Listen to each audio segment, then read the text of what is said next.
নমস্কার, কেমন আছেন সবাই? তো আজ তৈরি করব আলুর দম আর কড়াইশুঁটির কচুরি। তো চলুন দেখে নিই। প্রথমে কড়াইটা গরম করে নিয়েছি, আলুর সাইজটা আপনাদের দেখিয়ে দিয়েছি, কীভাবে কেটেছি। আর এদিকে মশলা করছি, আদা রসুন জিরে একসঙ্গে পেস্ট করছি। প্রথমে আলুটা সুন্দর করে ভেজে নিচ্ছি। ওইদিকে আদা রসুন জিরে পেস্ট হয়ে গেছে। আর এদিকে এখন পেস্ট করে নেবো চার মগজ কিছুটা, আর নিচ্ছি কাজু বাদাম। এই দুটো একসঙ্গে পেস্ট করব। আর এদিকে কাঁচা লঙ্কা পেস্ট করব।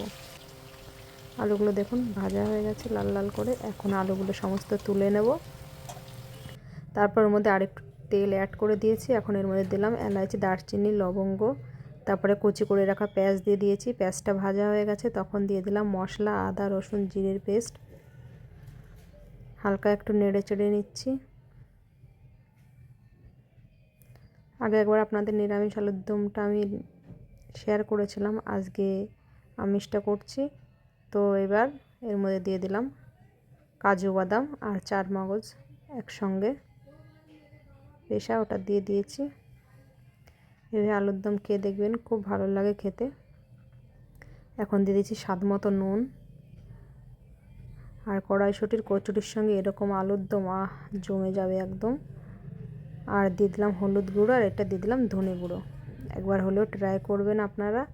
আর এটা কাঁচা লঙ্কা বাটা, আমি রান্নাটা কাঁচা লঙ্কাই করেছি। আর দিয়ে দিলাম তেজপাতা।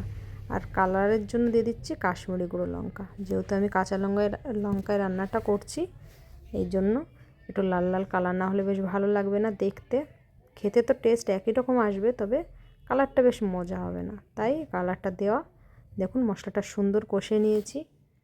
এখন এর মধ্যে দিয়ে দেবো আলুগুলো সুন্দর করে এর মধ্যে কষে নেবো। এখন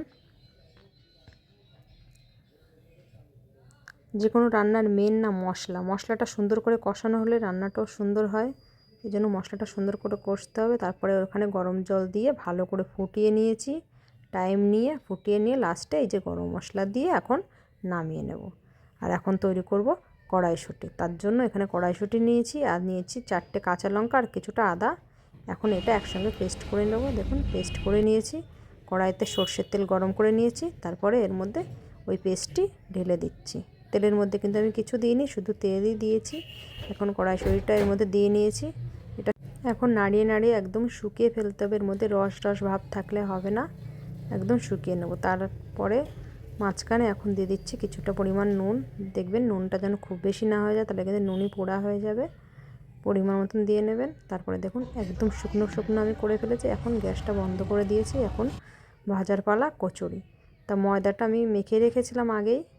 ময়দার মধ্যে আমি কিছু দিইনি, শুধু তেল দিয়ে ময়দাটা মেখে রেখে দিয়েছিলাম। ময়দাটা অবশ্যই আগে মেখে রাখবেন, আমি সকালে মেখে রেখেছিলাম। রেস্টে দিতে হয়, নাহলে ময়দা ভালো হয় না বেলা। তারপরে ওর মধ্যে একটু হালকা বেলে তার মধ্যে কড়াইশুঁটির পুরটা দিয়ে মুখটা সিল করে বেলে তারপরে এই যে ভেজে নিচ্ছি।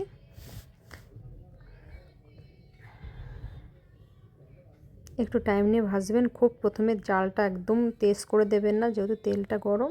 এই জন্য গ্যাসটা কমিয়ে হালকা জালে লাল করে ভাজবেন।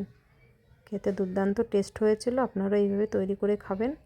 আর আমার ভিডিওগুলো যদি আপনাদের ভালো লাগে, অবশ্যই একটা লাইক কমেন্ট করবেন, পাশে থেকে একটু সাহায্য করবেন। দেখুন সমস্ত তৈরি করে নিয়েছি। নমস্কার, ভালো থাকবেন।